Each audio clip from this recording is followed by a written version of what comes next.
क्या आपने कभी ऐसी भूख के बारे में सुना है जो इंसान को खुद को ही खाने पर मजबूर कर दे?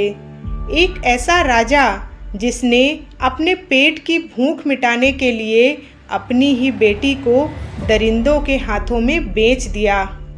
आखिर उसने ऐसा कौन सा पाप किया था कि उसकी मौत दुनिया की सबसे डरावनी कहानियों में गिनी जाती है। नमस्कार दोस्तों, ग्रीक मिथोलॉजी रहस्यों और खौफनाक कहानियों का ऐसा समंदर है जहां देवताओं का आशीर्वाद जीवन देता है तो उनका श्राप ऐसी तबाही लाता है जिसकी कल्पना भी नहीं की जा सकती।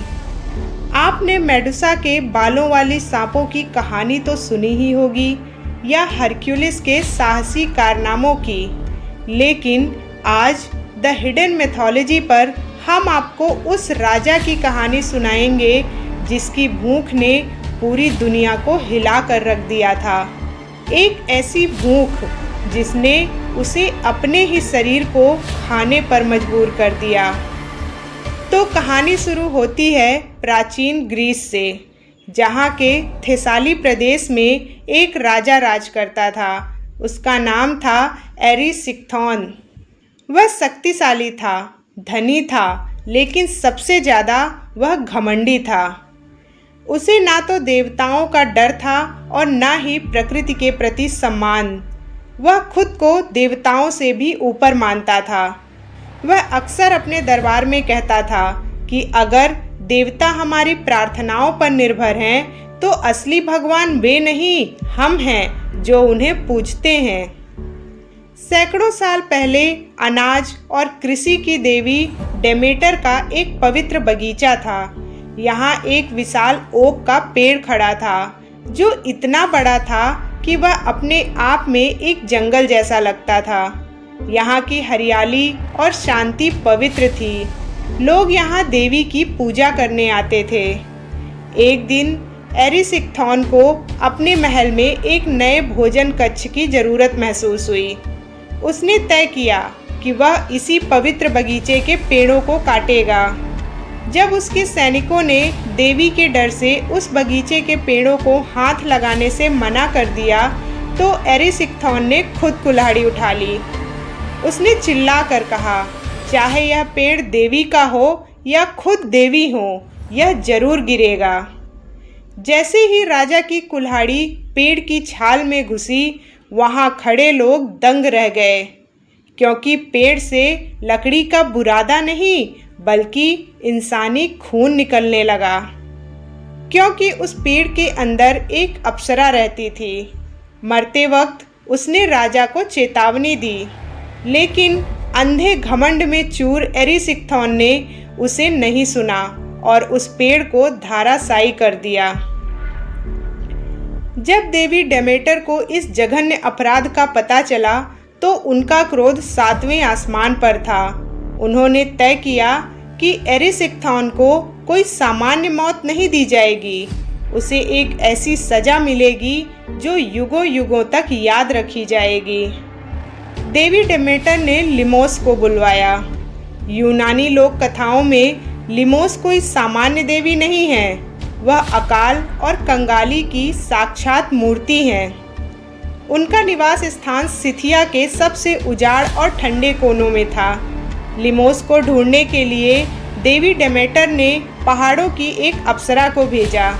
जब वह अप्सरा वहां पहुंची तो उसका दम घुटने लगा। वहां की मिट्टी में नमी नहीं थी, केवल राख थी। लिमोस को उसने दूर से देखा। वह अपने नाखूनों से सूखी धरती खुरच रही थी ताकि उसे खाने के लिए कोई जड़ मिल सके। उसका चेहरा इतना पतला था कि आंखों के गड्ढे अंधेरे कुएं जैसे लग रहे थे। वह इतनी दुबली थी कि उसकी हड्डियां खाल फाड़कर बाहर आ रही थीं। देवी डेमेटर ने लिमोस को आदेश दिया, जाओ लिमोस, उस पापी राजा के शरीर में समा जाओ। उसे वह भूख दो जिसे पूरी दुनिया का अन्न भी शांत ना कर सके। जैसे ही देवी डेमेटर का संदेश लिमोस तक पहुंचा, वह एक काली धुंध बनकर थेसाली की ओर बढ़ी। जब वह एरिसिक्थॉन के शयन कक्ष में घुसी तो राजा गहरी नींद में था। लिमोस ने उसके होठों को छुआ और उसके फेफड़ों में अपनी हड्डियों जैसी ठंडी सांस भर दी। उस पल राजा के शरीर के भीतर एक ब्लैक होल पैदा हो गया। वह अब एक इंसान नहीं, एक अंतहीन खाई बन चुका था।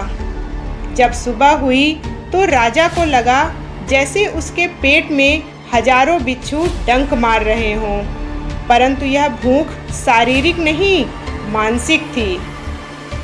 उसे लगा कि अगर उसने अभी कुछ नहीं खाया तो उसका शरीर खुद को ही निचोड़ डालेगा। उसने चिल्लाकर रसोइयों को बुलाया, मांस लाओ, मदिरा लाओ, फल लाओ। उसने 100 लोगों का खाना अकेले खा लिया, लेकिन उसका पेट फिर भी खाली था। वह जितना खाता उसका शरीर उतना ही और ज़्यादा मांगता।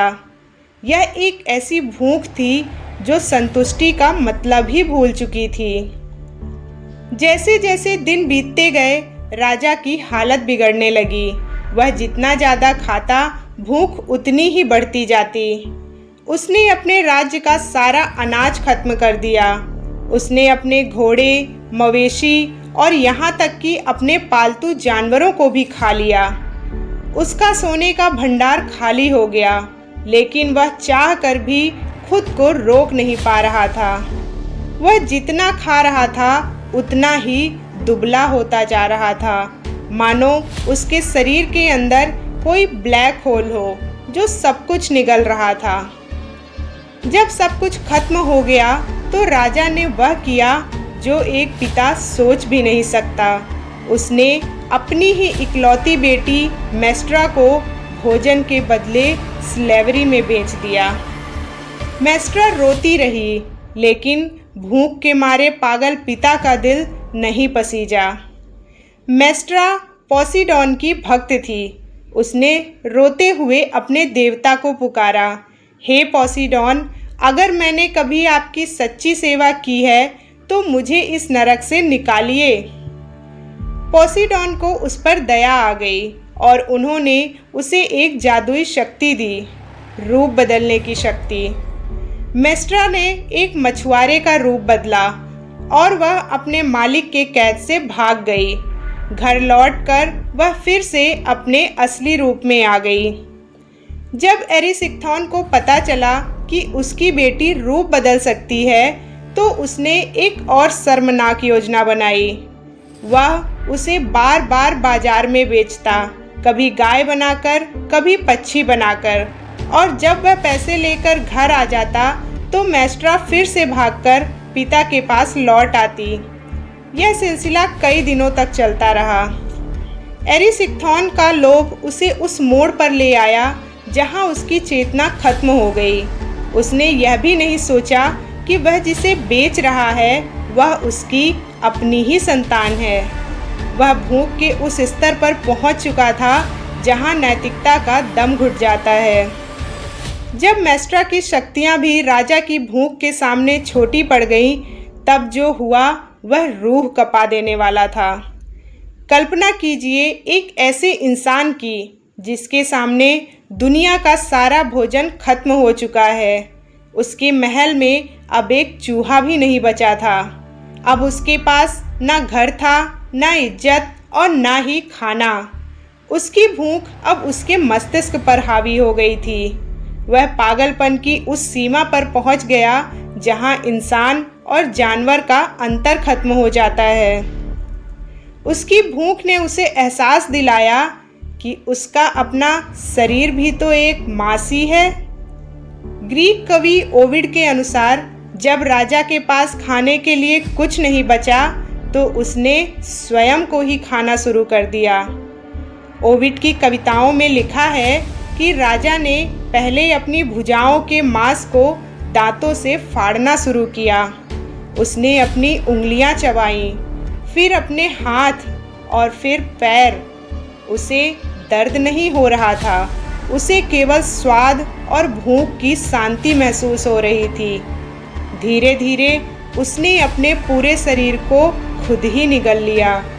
यह दृश्य मानवता के पतन का सबसे बीभत्स उदाहरण है। अंततः एरिसिक्थॉन का वजूद ही खत्म हो गया और रह गई तो सिर्फ उसकी कभी ना खत्म होने वाली भूख। एरिसिक्थॉन की यह कहानी हमें दो बड़ी बातें सिखाती है।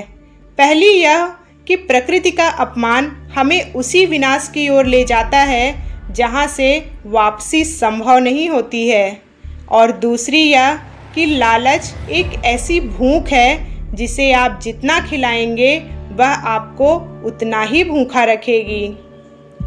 एरिसिक्थॉन की कहानी सिर्फ एक सजा की कहानी नहीं है, यह उस इंसान की कहानी है जो अपने अहंकार और लालच का गुलाम बन गया था। ग्रीक मिथोलॉजी हमें बार बार यही चेतावनी देती है कि जब इंसान प्रकृति, देवताओं और इंसानियत का सम्मान खो देता है तो उसका अंत बाहर से नहीं भीतर से शुरू होता है। आज भी दुनिया में कई ऐसी भूख है जो इंसान को धीरे धीरे अंदर से खा जाती है। पैसों की भूख, ताकत की भूख और लालच की भूख। तो अब आप बताइए, क्या एरिसिक्थॉन अपनी सज़ा का हकदार था या देवी डेमेटर की सज़ा बहुत ज़्यादा ही क्रूर थी? कमेंट में अपनी राय ज़रूर लिखिएगा। अगर आपको ऐसी रहस्यमयी मिथोलॉजी स्टोरीज़ पसंद हैं तो वीडियो को लाइक, शेयर और सब्सक्राइब ज़रूर करिएगा, क्योंकि द हिडन मिथोलॉजी पर हर कहानी सिर्फ कहानी नहीं होती बल्कि एक छुपा हुआ रहस्य होती है। तो मिलते हैं अगली बार एक और ऐसी ही कथा के साथ जो सिर्फ एक कहानी नहीं बल्कि जीवन के लिए एक सीख होगी। जय महाकाल।